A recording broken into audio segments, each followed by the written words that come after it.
Hello everyone, నేను doctor Mounika 49 hospital LB Nagar బ్రాంచ్లో infertility స్పెషలిస్ట్గా work చేస్తున్నానండి. టుడే నేను మాట్లాడాలనుకుంటున్న టాపిక్ వచ్చేసి ఫర్టైల్ పీరియడ్. సో ఒక లేడీ, ప్రతి కపుల్ కూడా వాళ్ళకున్న బేసిక్ డౌట్ ఏంటి అంటే ఏ టైంలో, మంత్లో ఏ టైంలో కలిస్తే ప్రెగ్నెన్సీ ఛాన్సెస్ అన్నవి మ్యాక్సిమం ఉన్నాయి అన్నది అడుగుతుంటారు. నేను ఒక ఎగ్జాంపుల్ తీసుకొని చెప్తా అండి. ఎవరికైతే రెగ్యులర్ సైకిల్స్ వస్తున్నాయో మోస్ట్ 90% లేడీస్లో సైకిల్ లెంత్ అన్నది it is usually around 28 to 30 days. So ఒక 28 డేస్ది తీసుకుందాం లెటస్ సే. ఈ 28 డేస్లో ఏమవుతుందంటే ఎగ్ రిలీజ్ అవ్వక ముందు ఫేస్ని మనం ఫాలిక్యులర్ ఫేస్ అంటాం. ఎగ్ రిలీజ్ అవ్వడం ఆ ప్రాసెస్ని మనం ఓవ్యులేషన్ అంటాం. ఎగ్ రిలీజ్ అయిన తర్వాత ఫేస్ని మనం సెక్రీటరీ ఫేస్ లేదా ల్యూటియల్ ఫేస్ అంటాం. సో ఈ ఫాలిక్యులర్ ఫేస్ ఎంత లెంత్ ఉంటుంది, ల్యూటియల్ ఫేస్ ఎంత లెంత్ ఉంటుంది ఒక సైకిల్లో. ఎప్పుడు కూడా ఈ ల్యూటియల్ ఫేస్ అంటే ఎగ్ రిలీజ్ అయిన తర్వాత ఫేజ్ ఏదైతే ఉందో mostly it is 14 days constant ఉంటుందండి. ఈ ముందు ఉన్న ఫాలిక్యులర్ ఫేజ్ ఏదైతే ఉందో అదే మనకు వేరియేషన్ వస్తూ ఉంటుంది.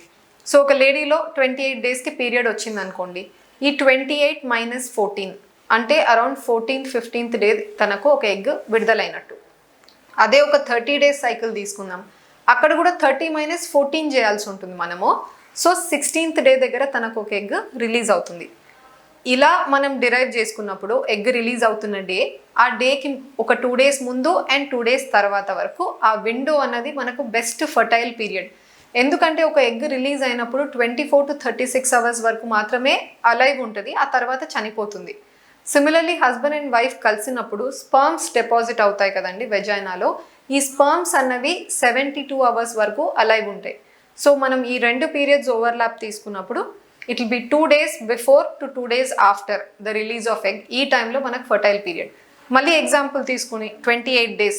సో 28 daysకి పీరియడ్ వస్తున్న లేడీలో 14th డే ఒక ఎగ్ విడుదలవుతుంది. So 12th to 16th day are your best days. 30 daysకి పీరియడ్ వస్తుంది అనుకోండి, 16th డే ఎగ్ రిలీజ్ అవుతుంది కాబట్టి 14th to 18th day are your best days. But ఇలా స్ట్రింజెంట్గా తీసుకోకుండా ఏమవుతుందంటే కొంతమంది మేబీ ఎగ్జామ్స్ ఉండడం వల్ల కానీ లేదా సమ్ స్ట్రెస్ వల్ల కానీ ఇంట్లో ఏదన్నా వేరే సమ్ రిలేటెడ్ పర్సనల్ ఇష్యూస్ వల్ల కానీ కొంచెం ఈ ఇమోషనల్ డిస్టర్బెన్సెస్ వల్ల కూడా ఈ మంత్లీ వచ్చే మెన్స్ట్రువల్ సైకిల్ లెంత్స్ అన్నవి చాలా వేరియేషన్స్ వస్తూ ఉంటాయి. సో ఒక బ్రాడ్గా మనం పెట్టుకోవాలంటే డే 10 to day 21 వరకు you can try any of this time pregnancy chances ఉంటాయి అన్నమాట.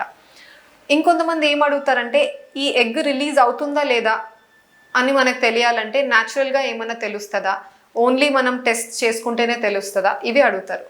నువ్వు ఒక ఫస్ట్ వన్ వచ్చేసి ఇలా ఓవ్యులేషన్ అయింది అని తెలియడానికి ఒక సైన్ ఏంటి అంటే బేసల్ బాడీ టెంపరేచర్ అంటాం. అంటే as soon as you get up in the morning ఏ రకమైన యాక్టివిటీ ఆర్ ఎక్సర్సైజ్ చేయకుండా, ఎటువంటి ఫుడ్ ఏది తీసుకోకుండా, డ్రింక్స్ కూడా ఏం తీసుకోకుండా డైరెక్ట్గా లేచిన వెంటనే బాడీ టెంపరేచర్ థర్మోమీటర్తో చెక్ చేసుకుంటూ ఉండాలి, ఎస్పెషలీ మనం ఈ డేస్లో. సో ఏ రోజైతే మనకు ఒక 1 to 2 degrees సెంటిగ్రేడ్ రైజ్ వస్తుంది అనుకోండి బేసల్ ఎవ్రీడే టెంపరేచర్కి, ఆ రోజుకి యూ షుడ్ అండర్స్టాండ్ ఒక ఎగ్ రిలీజ్ అయింది అని. ఎందుకంటే ఎగ్ రిలీజ్ అయినప్పుడు మనకు ఒక హార్మోన్ వస్తుంది బాడీలో, ప్రొజెస్ట్రాన్ అంటాము. ఇదే థర్మోజెనిక్ హార్మోన్, అంటే స్లైట్గా టెంపరేచర్ ఆఫ్ ద బాడీని రేజ్ చేస్తుంది ఈ హార్మోన్ వల్ల.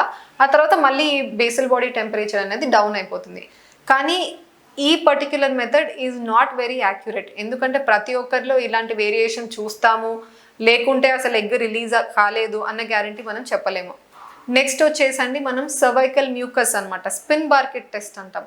ఎప్పుడు కూడా ఈ ఓవ్యులేషన్ ఎగ్ రిలీజ్ అయిన టైంలో కొంచెం వైట్ డిశ్చార్జ్ కంప్లైంట్స్ కానీ లేదా ఎక్కువగా సర్వైకల్ మ్యూకస్ జనరేట్ అవుతుంది అని చెప్తారు. ఇలాంటి సర్వైకల్ మ్యూకస్ని మనం చేతిలోకి తీసుకుంటే ఓవ్యులేషన్ అయింది అన్నప్పుడు ఇలా స్ప్రెడ్ చేసినప్పుడు 2 fingers కూడా ఒక కంటిన్యూస్ థ్రెడ్ లాగా ఫామ్ అవుతుంది, బ్రేక్ అవ్వదు అనమాట. ఆల్మోస్ట్ మోర్ దెన్ 10 centimeters వరకు it can spread. So that is spin bucket test. ఇంకా నెక్స్ట్ వచ్చేసి ఓవ్యులేషన్ కిట్. ఎలా అయితే మనకు ప్రెగ్నెన్సీ టెస్ట్కి యూరిన్ ప్రెగ్నెన్సీ టెస్ట్ కిట్స్ ఉంటాయి కదండి, ప్రెగా కిట్ కానీ ఎనీ ట్రేడ్ నేమ్ కిట్స్, అలానే మనకు ఓవ్యులేషన్కి కూడా ఇలానే కిట్స్ ఉంటాయి అన్నమాట. ఆ కిట్ మీద ఏమవుతుందంటే ఒక వెల్ ఉంటుంది, ఎక్కడైతే మనం యూరిన్ శాంపిల్ని డిపాజిట్ చేయాలో పక్కనే మనకు C&T అని ఉంటాయి, కంట్రోల్ అండ్ టెస్ట్ అంటాం. సో మనం ఆ వెల్లో మనం ఎర్లీ మార్నింగ్ది ఏదైనా యూరిన్ డ్రాప్ వేసామనుకోండి, ఒకవేళ కంట్రోల్ దగ్గరే ఒక్క లైనే వచ్చింది అనుకోండి, ఇంకా ఓవ్యులేషన్ జరగలేదు అన్నట్టు. అప్పుడు మనం నెక్స్ట్ డే మళ్ళీ రిపీట్ చేయాలన్నమాట టెస్ట్ని. అదే ఒకవేళ కంట్రోల్ దగ్గర లైన్ వచ్చి టెస్ట్ టీ అన్న చోట వెరీ ఫెయింట్గా లైన్ వస్తే దాని మీనింగ్ ఏంటి అంటే ఇప్పుడిప్పుడే ఇంకా ఇమినెంట్గా ఉంది, ఫాలికల్ రప్చర్ అయ్యేలాగా ఉంది, ఎగ్ రిలీజ్ అయ్యేలా ఉంది అని. అప్పుడు కూడా ఇంకొకసారి నెక్స్ట్ డే రిపీట్ చేయమంటాం. లేదు రెండిట్ మీద సి దగ్గర టీ దగ్గర రెండిటి దగ్గర కూడా బ్రైట్ రెడ్ లైన్స్ వచ్చాయనుకోండి, దట్ మీన్స్ ఎగ్ విడుదలైంది అన్నట్టు అనమాట. ఎందుకంటే అది ఓవ్యులేషన్ జరిగింది అని. This is ovulation kit. ఈ ఓవ్యులేషన్ కిట్తో ప్రాబ్లం ఏంటి అంటే అష్యూరెన్స్ బాగానే ఉంటుంది అయ్యింది అని, కానీ కొన్నిసార్లు ఎల్హెచ్ అన్న హార్మోన్ ఇది టెస్ట్ చేస్తుంది ఎగ్ రిలీజ్ అయిందన్న దానికి. కానీ ఆ ఎల్హెచ్ అన్న హార్మోన్ పైకి లేచి పడిపోయి ఉండొచ్చు. పడిపోయిన తర్వాత మేబీ మనం టెస్ట్ చేస్తే నెగిటివ్ వస్తుంది. అలాంటి వాళ్ళలో ఓవ్యులేషన్ ఎగ్ రిలీజ్ అయి ఉండొచ్చు కానీ మన కిట్ నెగిటివ్ అని కనపడుతుంది. So this is another problem with ovulation kit. Best confirmatory చేసుకోవాలి అంటే స్కాన్ ఈజ్ వెరీ గుడ్ అండి. ట్రాన్స్వెజైనల్ లేదా internal scans, follicular scan study లేదా ఫాలిక్యులర్ మానిటరింగ్, ఫాలిక్యులర్ ట్రాకింగ్ అని వేరే వేరే నేమ్స్తో అంటాము. They are all one and the same.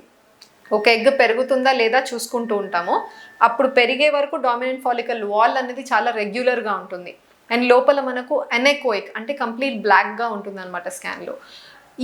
ఇలాంటి ఫాలికల్ ఏ రోజైతే కొంచెం మార్జిన్స్ ఇర్రెగ్యులర్ అయిపోవడం, లేదా గర్భసంచి వెనకాల కొంచెం నీరు చేరుకోవడం, లేదా ఆ ఫాలికల్ లోపల తెల్లగా ఎకోస్ రావడం, ఇవన్నీ కూడా దే ఆర్ సైన్స్ అనమాట ఎగ్ విడుదలైంది అన్నట్టు, అంటే signs of ovulation. So almost confirmatory అంటే it will be scans for ovulation. మిగతావన్నీ చాలా ఇర్రెగ్యులారిటీస్ ఉంటాయి, నాట్ ష్యూర్ అనమాట అయిందా లేదా ఏంటి అన్నది, లేదా ఫాల్స్ పాజిటివ్స్ ఫాల్స్ నెగిటివ్స్ ఉండడం. సో బెస్ట్ కన్ఫర్మేషన్ కావాలంటే స్కాన్తో ఇట్ ఈస్ బెస్ట్ టైం అనమాట. So just to retreat back, fertile period అన్నది డిరైవ్ చేయాలంటే మీ లెంత్ ఆఫ్ ద సైకిల్ ఏదైతే ఉందో దాని నుంచి ఒక 14 days మైనస్ చేయండి. ఇలా మైనస్ చేసిన తర్వాత ఏ రోజైతే మీకు వస్తుందో ఆ డే నుంచి 2 days ముందు నుంచి ఆ 2 days తర్వాత వరకు, that is your fertile period. ఇలాంటి క్యాల్కులేషన్ ఎప్పుడు కరెక్ట్గా అప్లై అవుతుందంటే రెగ్యులర్గా సైకిల్స్ ఉన్న వాళ్ళు. When I say regular, wide variation, ప్రతి ఒక్కరికి 28 daysకి ఒకసారి వస్తేనే రెగ్యులర్ అని ఏం కాదు. 21 to 35 days, కొంతమందికి 24 daysకి ఒకసారి వస్తుండొచ్చు, కొంతమందికి 33, 32 daysకి ఒకసారి వస్తుండొచ్చు. ఆల్ దీస్ ఆర్ రెగ్యులరే. కానీ 21 కంటే ఇంకా తక్కువ అంటే ఎవ్రీ 18 daysకి రావడము, లేదా ఎవ్రీ 15 daysకి రావడం, లేదా మోర్ దెన్ 35, 40, 45 daysకి ఒకసారి రావడం. So out side this 21 to 35 days window అనేది దే ఆర్ ఇర్రెగ్యులర్ సైకిల్స్. ఇలా ఇర్రెగ్యులర్గా సైకిల్స్ ఉన్న వాళ్ళలో మోస్ట్లీ ప్రాబ్లం ఏంటి అంటే ఒక ఎగ్ రిలీజ్ కావట్లేదు, ఒక ఎగ్ డెవలప్ కావట్లేదు. సో వీళ్ళలో డెఫినెట్గా ఫర్టిలిటీ సెంటర్ అప్రోచ్ అయ్యి ఏదో ఒక మెడికేషన్ ద్వారా కానీ, సర్టన్ లైఫ్ స్టైల్ అడ్వైస్ లేదా డైటరీ అడ్వైస్ ద్వారా కానీ you can find benefit. So that is about best fertile period అండి. ఐ హోప్ మీ అందరికీ క్లారిటీ వచ్చింది అని అబౌట్ దిస్. బట్ స్టిల్ ఏమైనా డౌట్స్ ఉంటే మాత్రం కింద కామెంట్ సెక్షన్లో ప్లీజ్ పోస్ట్ అండి. Thank you.